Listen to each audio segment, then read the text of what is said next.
जितना ताजा इस्तेमाल किया उतना ही बेहतरीन है। आटे के बारे में वो कहते हैं जितना ताजा इस्तेमाल किया उतना ही बेहतरीन है। रोटी के बारे में कहते हैं 48 मिनट के अंदर खा लेना चाहिए। और पिसा हुआ आटा वो ये कहते हैं कि 15 दिन से ज्यादा पुराना कभी भी मत खाना। 15 दिन मैक्सिमम, वो भी गेहूं के लिए। ये चना और मक्की और ज्वारी, इसके लिए तो 7 ही दिन कहा उन्होंने। 7 दिन से ज्यादा पुराना नहीं खा सकते, क्योंकि वही किस्सा है, उसकी माइक्रो न्यूट्रिएंट कैपेसिटी लगातार कम होती चली जाती है। तो अब आप बोलेंगे जी ताजा आटा कहां से लाएं? चक्की है, जिंदाबाद। हिंदुस्तान में हजारों लाखों वर्षों से आटा ताजा बनाकर रोटी बनाने की परंपरा है कि नहीं? जो माताएं यहां बुजुर्ग हैं, इन्होंने अपना गांव देखा होगा, अपने गांव के घर की चक्की देखी होगी। ये चक्की पे मैंने थोड़ा रिसर्च किया कि ये क्या अद्भुत चीज बनाई है हमारे ऋषि मुनियों ने। ये दुनिया की ऐसी अद्भुत मशीन है जो आपको ताजा आटा तो देती ही है आपके शरीर की स्वास्थ्य के लिए, और आपके अंदर की मांसपेशियों को हमेशा फ्लेक्सिबल रखती है। और हमारे घरों में ये जो चक्की चलाने का काम माताएं करती रही हैं, मैंने इन माताओं पर एक छोटा सा रिसर्च अभी पिछले साल पूरा किया। मेरे एक दोस्त हैं, आयुर्वेद के चिकित्सक हैं, उनके साथ मिलकर, वो गांव में रहते हैं। तो मैंने कहा आप गांव की कुछ महिलाओं पर अध्ययन करिए कि जो चक्की चलाती हैं, इनके बारे में जरा पता करिए। और जो चक्की नहीं चलाती, पिसा हुआ आटा लाती हैं। तो उन्होंने कहा जो चक्की चलाने वाली माताएं हैं, उनके गांव में 90 माताएं हैं, किसी को भी सिजेरियन डिलीवरी नहीं हुई है। चक्की चलाने वाली माताओं के पैरों में दर्द नहीं है।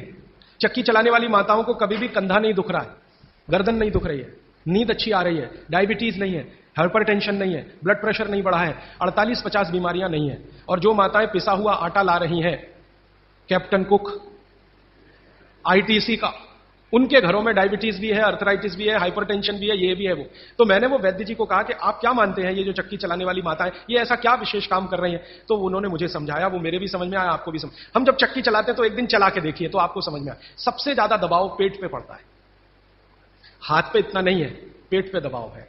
और मां के पेट में एक एक्स्ट्रा ऑर्गन है जो पिता के पेट में नहीं है, जिसको गर्भाशय कहते हैं। ये गर्भाशय आपके पेट के बिल्कुल बीचों बीच हिस्से में। चक्की चलाते समय सबसे ज्यादा जोर वहीं है।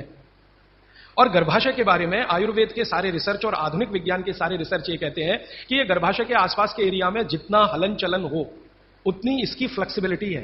फ्लेक्सिबिलिटी माने मुलायमियत, अंग्रेजी शायद आप समझ जाएंगे। फ्लेक्सिबिलिटी, मुलायमियत, इलास्टिसिटी एक शब्द होता है अंग्रेजी में, इलास्टिसिटी। इलास्टिसिटी का मतलब जब चीज की जरूरत पड़े तो उसको तान देना, जब जरूरत पड़े तो उसको संकुचित कर दे। ये हमारे गर्भाशय का सबसे बड़ा गुण है। इसी गुण के कारण बच्चे का जन्म होता है। और ये गुण को बनाए रखने में सबसे बड़ी भूमिका है हलन चलन। वहां आसपास मांसपेशियां, उनका हलन चलन रहे। तो ये हलन चलन सबसे अच्छे तरीके से, मैंने खुद चला के देखा चक्की, ये सबसे ज्यादा पेट के हिस्से में ही होता है। तब मेरे समझ में आया कि जो माताएं नियमित रूप से चक्की चला रही हैं उनको सिजेरियन डिलीवरी नहीं हो रही है, क्योंकि गर्भाशय की इलास्टिसिटी मेंटेन है, तो आसानी से बच्चा बाहर आ रहा है बिना किसी ऑपरेशन के। तब मुझे ध्यान आया कि हमारी जो पुरानी माताएं हैं उनके 8-8, 10-10 बच्चे होते थे, कभी सुना नहीं कि सिजेरियन। वो दाई आती थी गांव की, जो एमबीबीएस नहीं है, एमडी नहीं है, एमएस नहीं है, और बच्चे करा के चली जाती थी, ऐसे ही जैसे दाल पका के कोई चला गया। और आयुर्वेद तो यहां तक कहता है कि मां का गर्भ 7वें महीने तक चक्की चलाने की अनुमति देता है। मां को 7वें महीने तक चक्की चलवाई जा सकती है, 8वें महीने में नहीं, फिर उसको बंद कर देना अच्छा है। और उतने 7 महीने की चक्की आपके लिए पर्याप्त है कि वो बच्चा बिना सीजर के हो। और जो बच्चे बिना सीजर के हैं उनके जीवन को आप देख लें, और जो सिजेरियन है उनके जीवन को देख लें, जमीन आसमान का अंतर है। सीजर बच्चे ज्यादा बीमार हैं, समय समय पे बीमारियां हैं। जो बिना सीजर हैं वो सब स्वस्थ हैं, दुरुस्त हैं, तंदुरुस्त हैं। ब्रेन का डेवलपमेंट भी उनका अच्छा है, लॉजिक को डेवलप करने की कैपेसिटी, कल्पनाशीलता उनमें दूसरे बच्चों से ज्यादा है।